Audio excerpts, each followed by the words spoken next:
দেশের জনগণ যদি আবার ফ্যাসিবাদ মাথাচাড়া দিতে দেখে, এই সমস্ত ফ্যাসিবাদকে ভেঙেছিলেন আমার ভাই যুবদল নেতা তৌহিদুল ইসলামের বিচার বিরোধী এবং এই ফ্যাসিবাদের আরেকটা পরিচয় যে বিচার বিরোধী হত্যা। আজকে এই নাগরিক সমাবেশের সম্মানিত সভাপতি, সম্মানিত প্রধান অতিথি, বিশেষ অতিথিবৃন্দ, মিডিয়ার ভাইরা এবং আরো যারা আছেন, আমার দল বাংলাদেশ জাতীয়তাবাদী দল বিএনপির পক্ষ থেকে আপনাদেরকে সংগ্রামী সালাম আলাইকুম। একটা বাস্তবতা অনেকে এড়িয়ে যায়।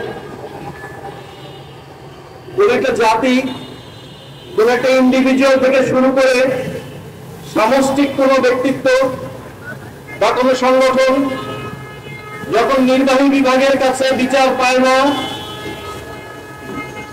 বিচার বিভাগের কাছে যায়। যখন বিচার বিভাগের কাছে বিচার পায় না, জাতির বিবেক সাংবাদিকের কাছে যায়।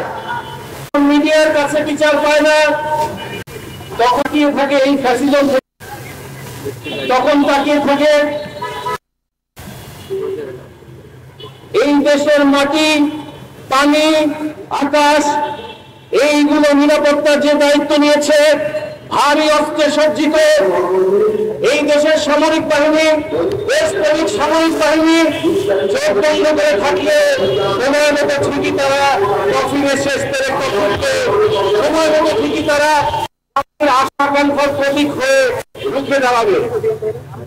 যেটার ফলশ্রুতিতে বাকশালের জনক মাফিয়া শেখ হাসিনার বাবা 25শে মার্চ সুটকেস গুছিয়ে যখন সুটকেস ব্যাগপত্র তৈরি করে রেডি করে যখন দেশ থেকে পালিয়ে গিয়েছিল, তখন সবাই যখন দিশেহারা, গণহত্যা চলছে, কালো রাতের গণহত্যা চলছে, তখন এই দেশপ্রেমিক সেনাবাহিনীর দিকে তাকিয়ে থাকতে হয়েছিল।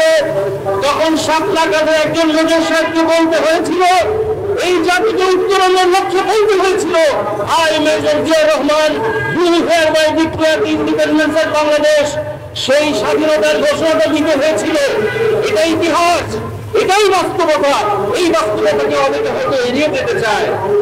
পরবর্তীতে নব্বইয়ের গণঅভ্যুত্থান দেখেন, একজন সামরিক জান্তা কিংস পার্টি করে দেশকে দাবিয়ে রাখতে চেয়েছিল।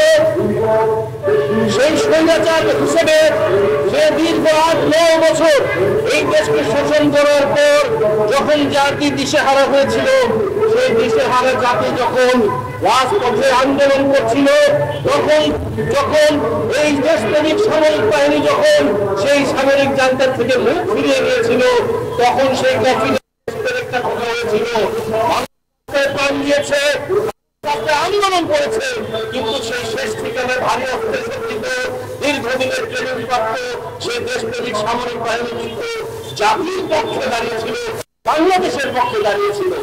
এই ইতিহাসগুলো যখন মাফিয়া দেখলো এটাই তো ইতিহাস, তাহলে এই ইতিহাসকে আজ পুনরাবৃত্তি না হয়, এই ইতিহাসের পুনরাবৃত্তি যাতে না হয়, তাকে যাতে মাফিয়া থেকে না হতে হয়, সেজন্য সে 2009 সালে কারচুপির মাধ্যমে ক্ষমতা আসার মাসে সে দেশপ্রেমিক সামরিক বাহিনীর মধ্যে সে হাত ঢুকিয়েছে। অন্য দেশের ফৌজার নিয়ে এসে নিজের ফৌজারকে হত্যা করে তাদের মোড়ালকে ধ্বংস করতে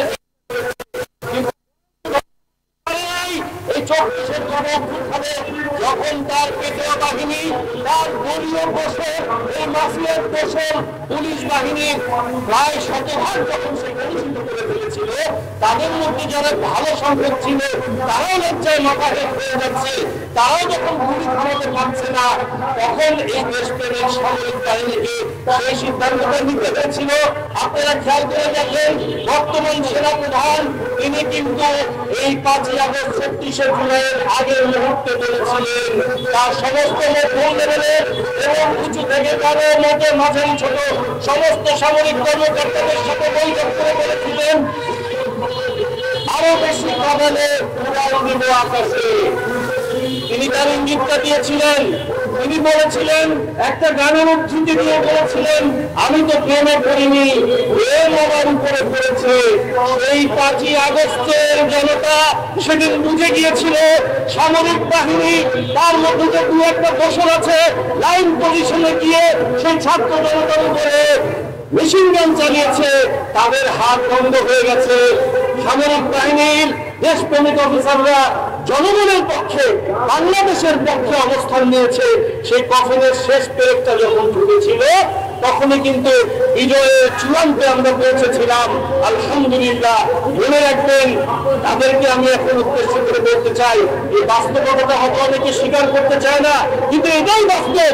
আমরা ভেবেছিলাম যখন এই লজ্জিত পুলিশ বাহিনী, এই দোসর পুলিশ বাহিনী যখন পালিয়ে বেড়াচ্ছে, যখন যান নিয়ে পালাচ্ছে, সম্মান নিয়ে পালাচ্ছে, তখন আমরা রাস্তাঘাটে অলিতে গলিতে ডাকাত থেকে বাঁচার জন্য সামাজিকভাবে পাহারা দিয়েছি।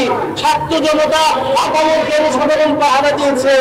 যখন এই রাষ্ট্রপ্রধান যখন এই দেশপ্রেমিক সামরিক বাহিনীকে যখন ম্যাজিস্ট্রেসি পাওয়ার দিল, তখন আমরা ঘরে ফিরে গিয়েছি।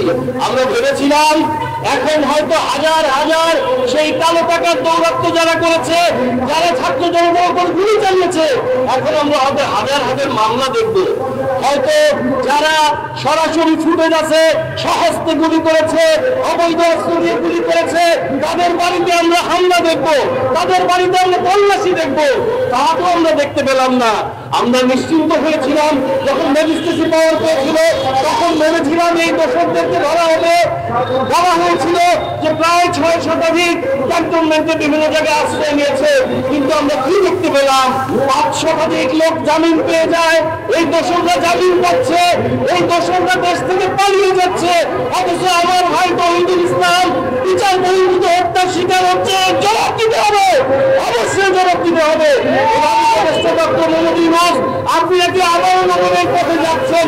আপনি 1 লাখ 3 জিরো এই জিরো দিচ্ছেন। একটা জিরো কি জিরো পভার্টি, দ্বিতীয় জিরো কি জিরো নেট কার্বন এমিশন, তৃতীয় জিরো কি জিরো আনএমপ্লয়মেন্ট। আমি আপনাকে বলতে চাই, আরেকটা জিরো যোগ করেন। আপনি তো হাতিয়ে দেশ চালাচ্ছেন, আপনি তো নাকি অভিজ্ঞতা নেই, হাতিয়ে দেশ চালাচ্ছেন, সব খাতায় দেন। আপনাকে বলতে চাই, আপনি যখন রাষ্ট্রপ্রধান হয়েছেন, আপনি 1 লাখ 4 জিরো করেন, আপনি চতুর্থ জিরোটা যোগ করেন। আপনার তো অভিজ্ঞতা এখন হয়ে যাচ্ছে। দেখেন তো এটা পারেন কিনা। Zero tolerance two fascism. আবার কোন ফ্যাসিজম না করে আমরা সেই ফ্যাসিজমের এখন ডাক শুনতে পাচ্ছি আপনাদের এই কর্মকাণ্ড। আমি ছাত্র উপদেষ্টা যারা হয়েছেন তাদেরকে উদ্দেশ্যে বলতে চাই, ছাত্র উপদেষ্টার উদ্দেশ্যে বলতে চাই, আপনারা যখন এই জুলাই বিপ্লবের সময় আপনারা যখন সকালবেলা আহত হচ্ছেন, অস্থির হয়ে যাচ্ছেন, বিচার করতে হবে। বিকেল বেলা যখন একটা লাশ পড়ছে, অস্থির হয়ে যাচ্ছেন, রাতের মধ্যেই দখল আনতে হবে। রাতের বেলা যখন লাশ পড়ছে, অস্থির হয়ে যাচ্ছেন, সকালের মধ্যে আরেকটা দাবি যোগ হয়েছে, এগুলো মেনে নিতে হবে। কেন ভাই, আপনি তো রাজপথ থেকে আন্দোলন করে উপদেষ্টা হয়েছেন, রক্তের উপর দাঁড়িয়ে, সেই বিপ্লবের সেই অভ্যুত্থানের উপর দাঁড়িয়ে আপনি তো আজকে সরকারে গিয়েছেন। কেন ভাই আপনার গায়ে এখন কেন সইতেছে? কেন এই তৌহিদুল ইসলামের উপর দিয়ে, এই তৌহিদুল ইসলামের রক্তের উপর দিয়ে কেন আপনার গায়ে এখন সহ্য হচ্ছে? কেন মুহূর্তের মধ্যে এর বিচারের জন্য আপনি ব্যবস্থা নিচ্ছেন না? এর বিচারের ব্যবস্থা অবিলম্বে নিতে হবে। অবিলম্বে ফ্যাসিজম পুনরায় রুখে দেওয়ার সম্ভাবনাকে অবশ্যই রুখে দিতে হবে। বাবা হারা, স্বামী হারা, সন্তান হারা, ভাই হারা এই পরিবারটাকে যথাযথ পুনর্বাসন করতে হবে। অবিলম্বে তাদের পুনর্বাসন করতে হবে। পরিশেষে একটা কথা বলতে চাই, আমাদেরকে দুর্বল ভাববেন না। এই সরকার গণ-অভ্যুত্থানের সরকার, বাংলাদেশের পক্ষের সরকার, আমরা আপনাদেরকে সমর্থন দিয়েছি।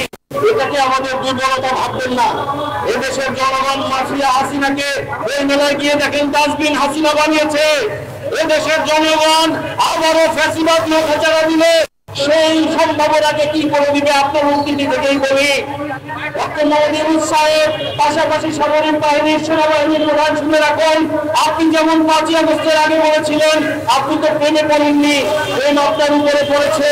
পরের লাইনগুলো একটু খেয়াল করে দেখেন, আমাকে ভেঙে চুরে ভেঙে গুঁড়ো এই দেশের জনগণ যদি আবার ফ্যাসিবাদ মাথাচাড়া দিতে দেখে, এই সমস্ত ফ্যাসিবাদকে ভেঙে চুরে পুরোপুরি করে দিবেন ইনশাআল্লাহ।